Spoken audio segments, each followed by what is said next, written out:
Well, this is the extension onto our building here.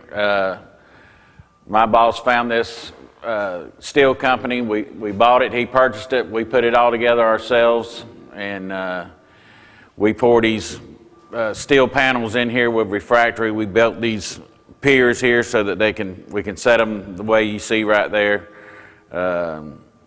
We've got our big mixer over there that can mix 1,000 pounds of refractory at a time. And we pour them and set them here. We do all the metal fab and everything. And basically the building has worked out great. It wasn't hard to put together. Our own guys came in here and put it together. We poured the little footer and everything, and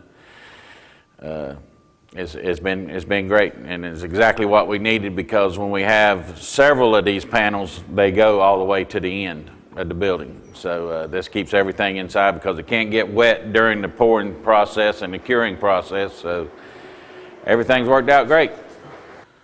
But overall, like I said, the building, everything's good about it. It wasn't hard to do either. Like I said, we had 3 guys working on this. And we have our own scaffolding and stuff. We built a scaffold up in here. Like I said, it was easy to put together. Yeah, we've had no complaints with it at all. Yeah, as far as no leaks, nothing like that.